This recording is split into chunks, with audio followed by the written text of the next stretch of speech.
What's up YouTube? Welcome to another video. In today's video, I want to preview two big rides that I have planned for next week.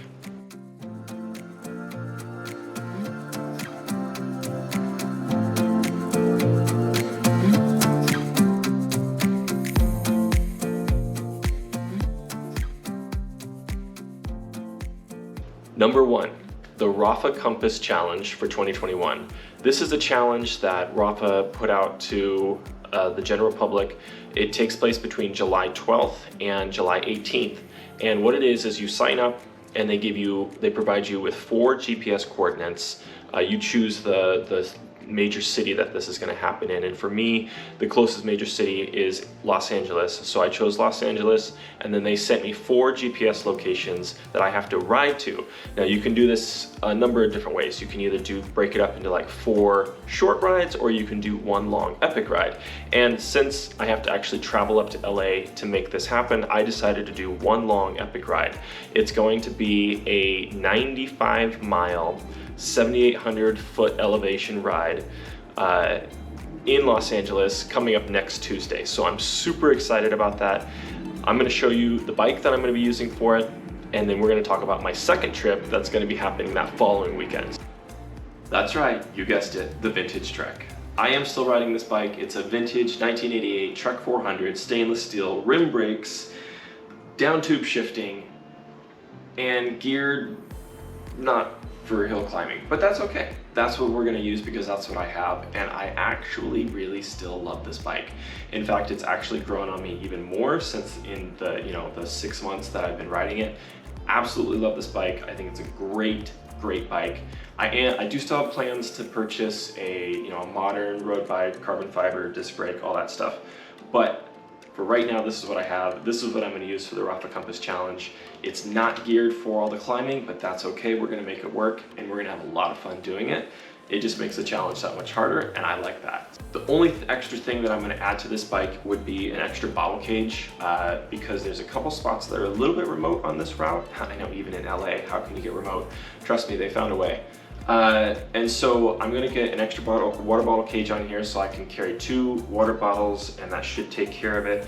I've also stocked up on Science and Sport energy gels, which is gonna be a huge step up in the nutrition department. I can't wait. I'm super stoked, and I'll see you guys on the road.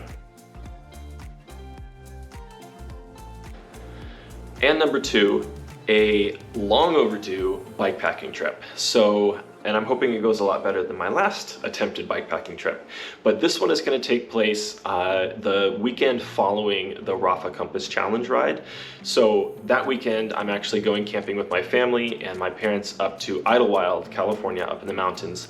And I mean, I have to ride a bike at some point, right, while I'm up there. So I decided that I would spend time with my family while we're camping, but then I was gonna ride home from there. So what I'm gonna do is turn it into a overnight bikepacking trip. The majority of it is gonna be off-road, unpaved gravel, and I'm really looking forward to it. This one's gonna be really exciting and really fun. I have a different bike than my vintage Trek. I'm not gonna take my vintage Trek because I think the terrain is actually just a little bit too intense for it, just based on my past experience with that Trek in that terrain. I think I'm gonna do a lot better with the bike that I've chosen, so let's go take a look. Many of you will recognize this e-bike from an earlier video that I did a couple weeks ago with my dad. This is an e-bike, full suspension mountain bike that belongs to my parents, and I'm going to borrow it for my bikepacking trip coming up next week. This is a full e-bike, class 2. The battery has a range of 60 miles.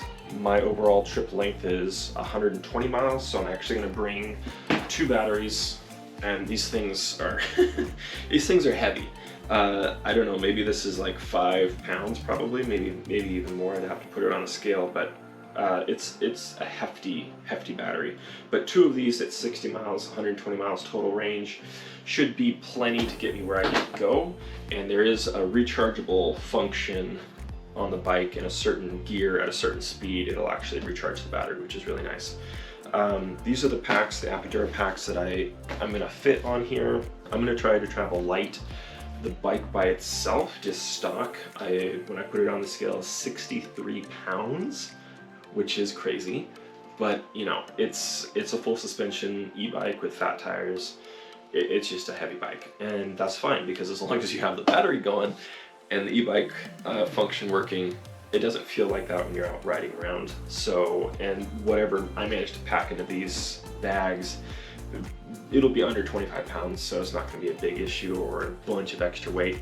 It's really going to stink if I lose all battery power. That's not going to be a fun time, but I don't think that's going to happen.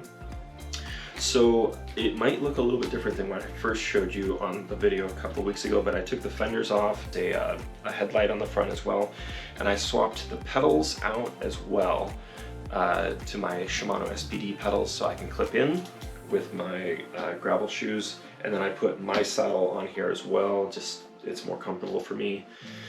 This little bag in the front here on the top tube I'll use to stage my GoPro so I can film it, and yeah, that's pretty much it. Should be really, really fun. I wouldn't typically think, oh, I want to take an e-bike on a bike packing trip, right?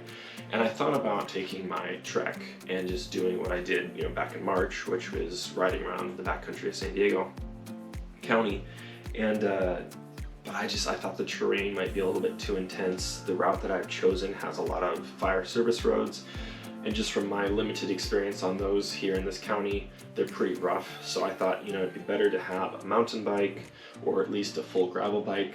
This is the option that I have available to me right now. So this is what I'm going with, and the e-bike feature is just an added bonus, and it should actually make the trip pretty fun. So there you have it. That's the preview for the 2 big rides that are coming up next week. I actually have something even bigger in the works planned for September, but I'm not ready to tell you about that one yet, but it's probably gonna be the highlight of my summer, so I'm super stoked on that. But first, we gotta get through these 2 really big rides that are coming up. I hope you guys are excited to see what I have planned. I can't wait to incorporate a couple new filming techniques that I'm kind of picking up and making some really exciting videos to share with you all.